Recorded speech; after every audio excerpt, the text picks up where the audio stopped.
دل د شپې په نیمایي وختو کې دا صدقه ورکول د الله په لاره کې د نور نیک اعمال اجرا کول چې خلک کوم خواته ځي موږ او تاسو جومات ته ځو مونځ کوو الله راز نیاز کوو ذکر کوو دا ټول د الله لخوا موږ ته اسانتیا پیدا کیږي او الله جل جلاله موږ او تاسو ته توفیق ورکوي چې دا اعمال او دا کردار په ځای کړو.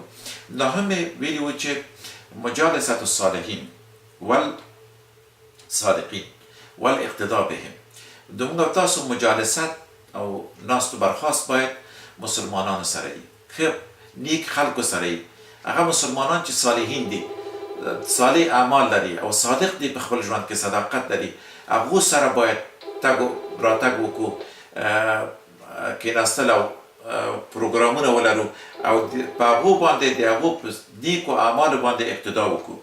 لسم دا چې هر شی چې د مونږ او تاسو د زړونو او د الله جل جلاله په منځ کې یو توپیر یو پرده اچوي یو لرېوالی پیدا کوي د هغې نه ځان باید وساتو. بله بفرمایید. سلام علیکم. الحمدلله. تشکر خواري محترم. بله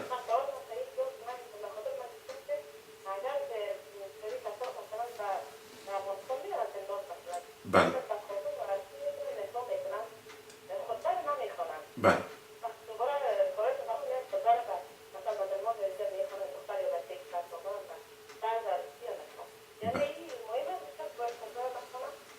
خداوند برتان اجر بده خواهر عزیزم. خطبه در نکاح حکمش سنت است، سنت پیغمبر صلی الله علیه وسلم است. ایجاب و قبول کردن شرط نکاح است. اگر در عموم محفلی که وقتی که عقد صورت میگیره یک جا خوانده شود بهتر است هر دو با هم تکمیل شود و بعضی ها اینطور ایجاب و قبول میکنن بنا به بعضی ملاحظاتی که در بین بعضی فامیل ها یا در بین اجتماع پیدا شده. برخی ها اینطور احساس بیم میکنن، احساس ترس میکنن و میگن که خب یک قسمت نکاح ایجا میکنیم به خاطر که کارهای قانونی برا بیفته.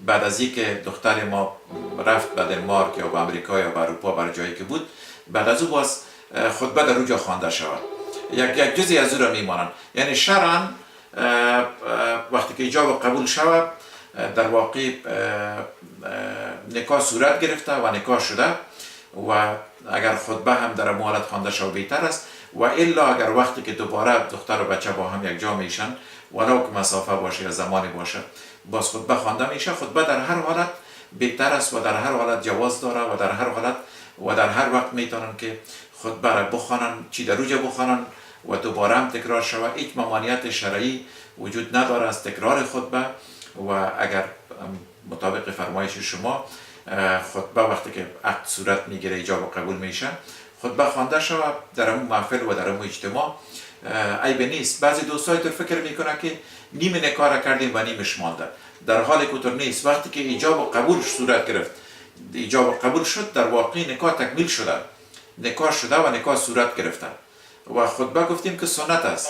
اگر خطبه تنها الحمدلله گفته شود در واقع همین خطبه هست و اگر آیات مبارک خوانده میشه و ترجمه میشه کل از این هدف همی است که بر طرف مقابل در مجموع یک تعداد مسلمان ها و یک تعداد از دوستا یک تعهد بالمقابل صورت میگیره که تعهد میکنن که با مسئولیت زندگی خود را آغاز میکنیم، با پاکی آغاز میکنیم و این تعهد در حضور الله جل جلاله با ایمان به الله جل جلاله در یک مجموعی از مسلمان ها صورت میگیره که یک رسالت و مسئولیت را بر انسان مسلمان بر جوان مسلمان عطا میکنه که او با خدای خود تعهد میکنه. با معذرت بفرمایید. تلویزیون صدای افغانستان. و علیکم السلام و رحمت الله. سه پښتنه دا ده چې د دې ښځې یعنې مثلا زنانه و قطر په اسلام کې ما ته وښیي تاسې او په دویم قدم کې دا ده چې یو نامحرمې ښځې سره که چېرته بیرون موږ مخامخ شو اسلام د دې اجازه راکوي چې هغې ته سلام علیکم وعلیکم یا لاس ورکول او یا مطلب هوا له اخیستل مرکه ورسره وکړو. خدای تاسو ته خیر درکړي. او دویمه بخښنه غواړم دا ده چې دا خو جز نو دویمه بخښنه دا ده چې هغه ښځې مسلمانانې هغوی سرونه لوستي او په یو نامشروع فضا کې ګرځي، آیا د اسلام له نګاه نه هغوی ته حد او حدود څه شی ده او دوی به د قیامت په ورځ کې د خدای په نزد باندې دوی ته به کوم قسم جزا ورکول کېږي؟ ډېره مننه. خدای د تاج درکړي. با عزت اوسې ورور. بسم الله الرحمن الرحیم. بیا هم کوشش به وکړم تر کوم حده پورې خدای دې وکړي چې محترم ورور سپکتنې چې کړې وو زما په خبرو باندې انشاءالله امید دی چې پوه شي. ستر او حجاب د ښځې د عزت د ساتلو دپاره په اسلام کې فرض دی. خداوند جل عظمته په سوره نور کې خپل پیغمبر ته فرمایي چې خپلې ښځې ته، خپلې کورنۍ ته، خپلې زنانې ته او د مسلمانانو نجونې ته او زنانو ته ووایي چې خپل جلباب خپل ستر باید په سر واچوي او کوم زینتي شیان د دوی په وجود کې چې الله جل عظمته پیدا کړي دي هغه باید مستور کړي، خمار کړي او څادر یا څه شی پکې واچول شي. نو دا بلا منازعه بلا اختلاف فرض دی د مسلمانانو دپاره چې باید سر د مسلمان د ښځې باید پټ وي او حجاب د موږ او تاسو مذهب او ځینې ډېر علماو دا وایي چې باید ویښته و سر و مخې او لاسونه د حجاب بغیر جواز لري. نور باید بدن د مسلمان د ښځې او سر باید پټ او مستور شي او دا سنت پیغمبر صلی الله علیه وسلم بو او رسول الله صلی الله علیه وسلم دا کار په خپل کورنۍ کې او د مسلمانانو ښځو ته دا توصیه کړې دي.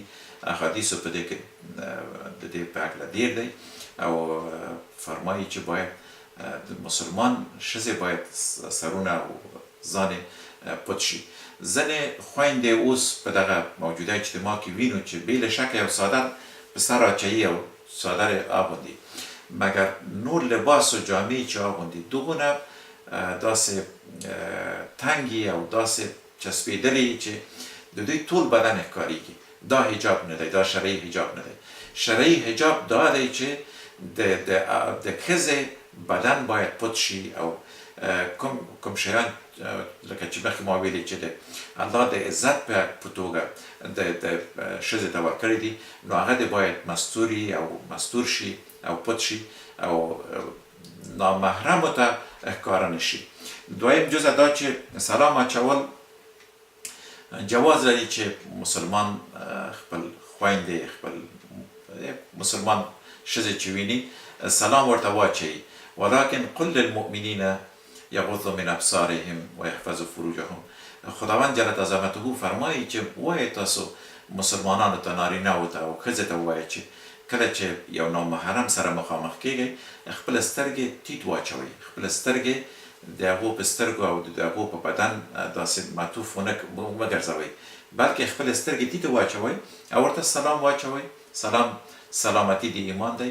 لاس ورکول نامحرم ښځې سره جواز نه لري او ځینې مذاهب حتی ډېر په شدت سره دا تطبیق کوي چې وایي که یو نامحرم ښځې سره لاس ورکول کېږي باید غسل دې ونیول شي. خب ولې دا متوسط چې ونیسو لاس ورکول جواز نه لري او ممانعت شرعي پکې شته دي. بل دا چې دویم سوال د تاسو چې کوم زنانه چې څادر نه اغوندي او لوڅې سرې ګرځي نامحرمو سره، دا بېشکه یو ګناه ده، په دې کې هېڅ شک نشته دي او الله جل جلاله د قیامت په ورځ د دوی نه پوښتنې به کوي.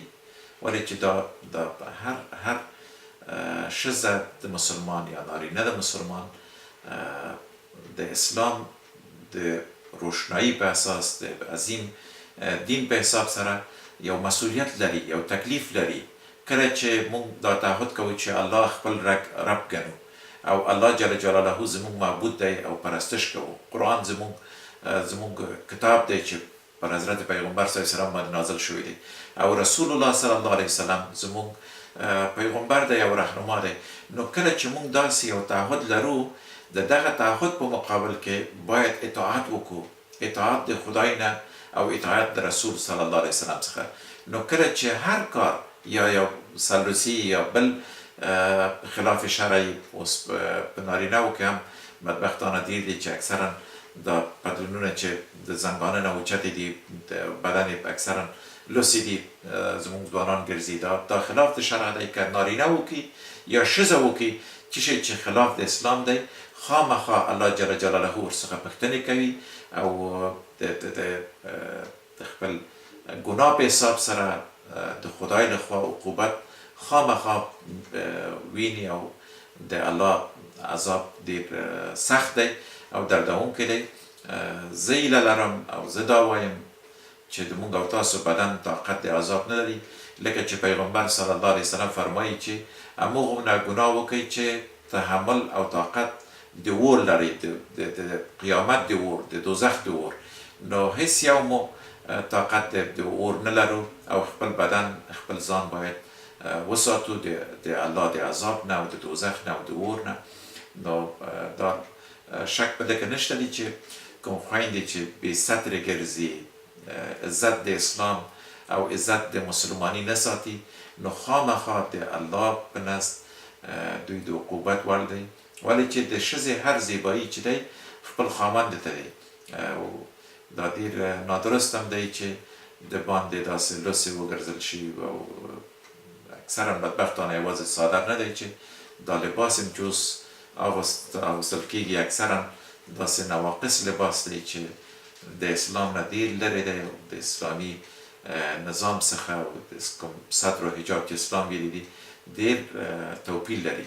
نو خدای دې موږ ته او دوی ته او ټول مسلمانانو ته توفیق ور په برخه کړي چې د اسلام د روښانه هدایاتو په اساس سره خپل ژوند وټاکو او د اسلامي نظام څخه اطاعت وکړو. السلام علیکم.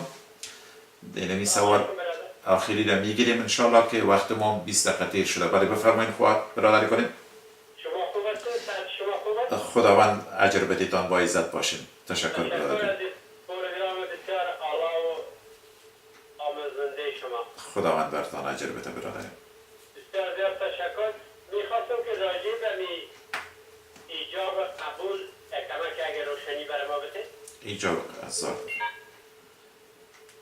بچه‌شون برادری کنیم. امی یک سوال داشتیم؟ تشکر. بله. ببخشید زحمت دادم. خواهش میکنم. خداوند اجر بدیتان. تشکر برادری کنیم. تشکر. تشکر از شما. سلام علیکم. بله سلام علیکم. و علیکم السلام و رحمت الله.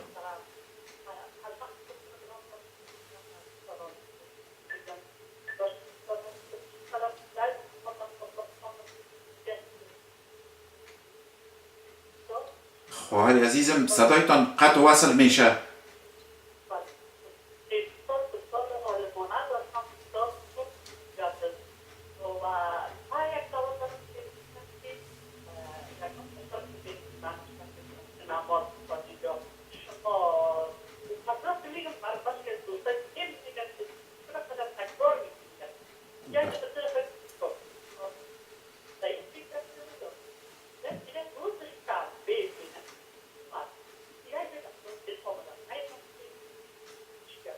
معذرت میخوایم نفهمیدم خواهر کنیم.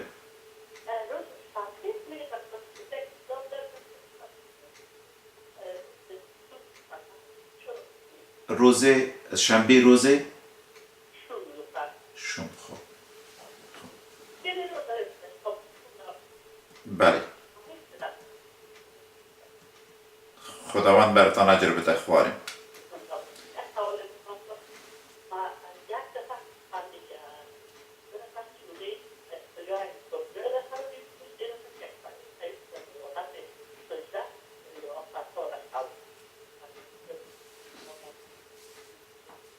با بسیار معذرت خواهر بسیار گرامی صدایتان قطع و وصل میشه. امی آخر نفهمیدم. در سجده به خواب دیدین؟ خب بله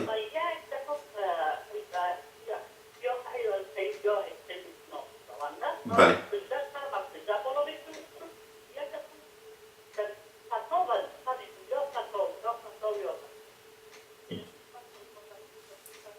خداوند براتان اجر بده. بچه شما خواری کنیم.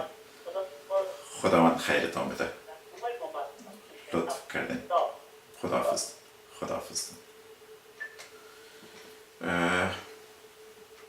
برادر محترم ما راجع به ایجاب و قبول سوال داشتن.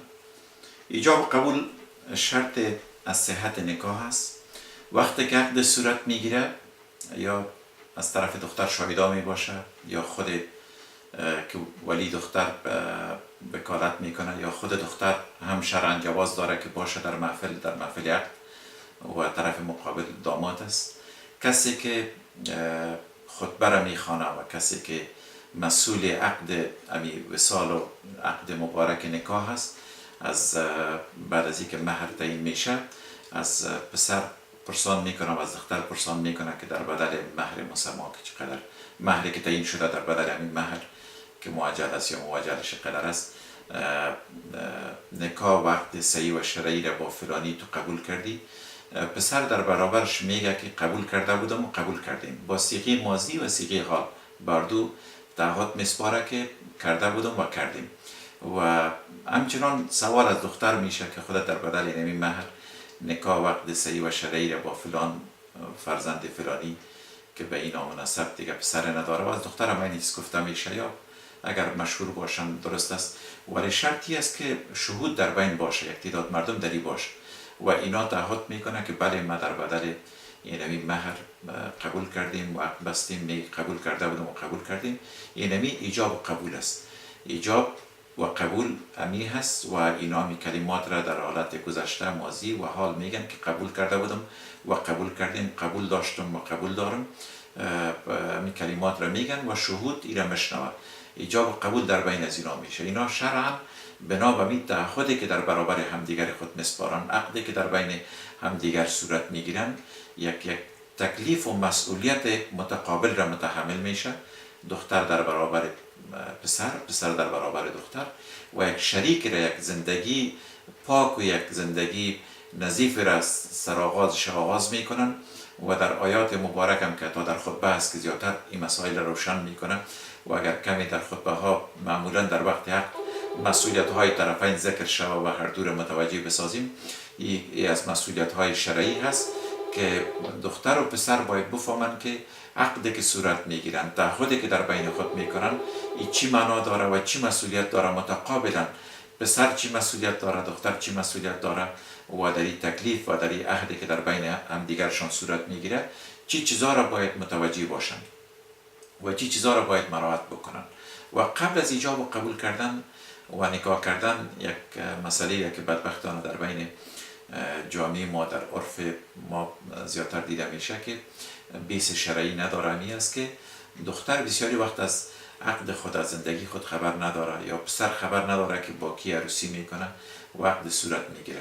این خلاف شرع است و این شرعی نیست. باید برای طرفین گفته شود و حتی طرفین باید مجال داده شود، خصوصا در این عصری که ما زندگی میکنیم. شرعاً در حضور ولی یا از طرف دختر باید کسی وکیل و وکالت باشه، دختر و پسر با هم بشینن، تمام زندگی خود را، تمام خواسته های خود را بالمقابل یکی در برابر دیگه بگویند و وقتی که یک توافق در بین هر دو صورت گرفت، بعد از او باز قدم های دیگه استپ دیگه برداشته شود پیش از اینکه نکاح صورت بگیره. بدبختانه در بسیاری خانواده ها همین اشتباه میشه که اول عقد صورت میگیره، بعد از او باز خواسته های یکی با دیگه مطرح میشه که همون سبب شکستن زندگی از اینا، سبب صدمه برای زندگی میشه که باید تو را جلوگیری بکنیم و اینطور مجال را یا گپ را بر از او نکشانیم که سبب مصیبت شود.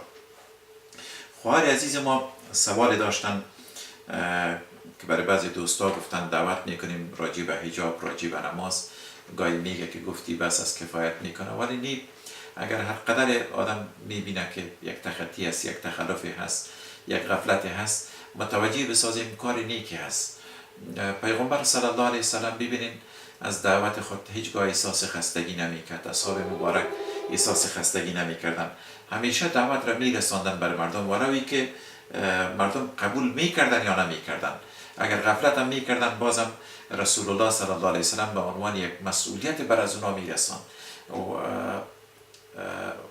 فذکر این الذکر تنفع المؤمنین، میگه ذکر بکو، یاد بکو، و ذکر کردن و یاد دادن و یاد دهانی کردن سبب نفع برای مسلمان ها هست. ممکن یک دفعه نشود، بار دیگه متوجه شود و از این متاثر نشیم. ما هر باری که ما دعوت میکنیم، هر باری که ما تکرار میکنیم میرسانیم، برای ما ثوابی هست، اجری هست و خیلی اندوخته میشه که در این هیچ شک و شبهه نیست. سوال دوم خواهر عزیز ما راجع به روز شنبه بود. بله بفرمایید. علیکم السلام و رحمت الله. تشکر از پروگرام بسیار خوب شما و همیشه میشنوید. تشکر از که بر ما معلومات از هر قسم میدین و ما سوالایی را که میکنیم شما داده قناعت بخش است در میدین. تشکر زیاد میکنم از پروگرام شما. خداوند خیرتان بده. خواهی کنیم از کجا لطف کردین؟ خدا عزیز بر شما و همیشه دعاگوی شما هستیم. من در باز زنگ داریم، میخواستم یک دو سوال دارم، اگر وقت داشته باشیم در شما بگویم. هزار دفعه بفرمایید. خواهی کنیم.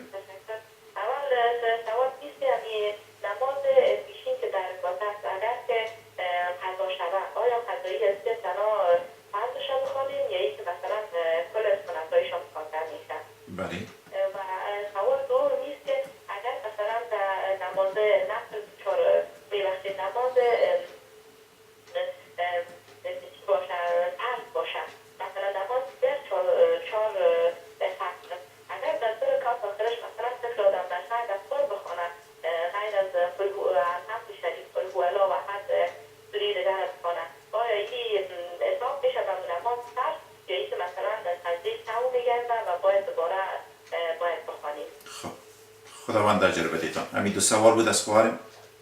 تشکر تعالی. همین دو سوال بود. خب خداوند خیرتان بده ان شاء الله. جواب با من. خب قبل از اینکه سوال خواهر خود را جواب بدیم، جز سوال دوم که خواهر ما بیشتر پرسان کردن که روز شنبه بعضی ها میگه که در قرآن به نام روز شوم یاد شده. نه، هیچ روزی حقیقت نداره از نظر قرآن.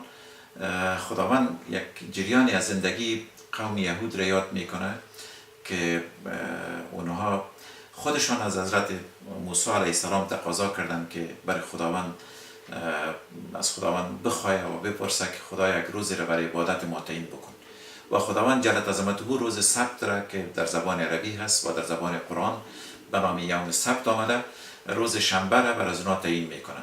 بعد از این اینا در معرض یک ابتلا قرار میگیرن. اونا تعهد داشتن که در روز سبت و روز شنبه هیچ کاری نمیکنن، فقط این روز را در عبادت الهی سپری میکنن.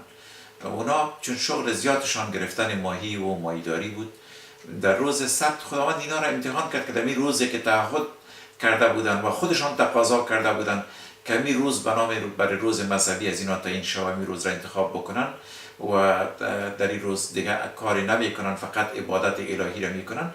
در این روز قسم شد که امی حوضهایی را که اینا برای ماهیگیری جور میکردن یا جاها داشتن، در اونجا ماهی ها زیاد میامد.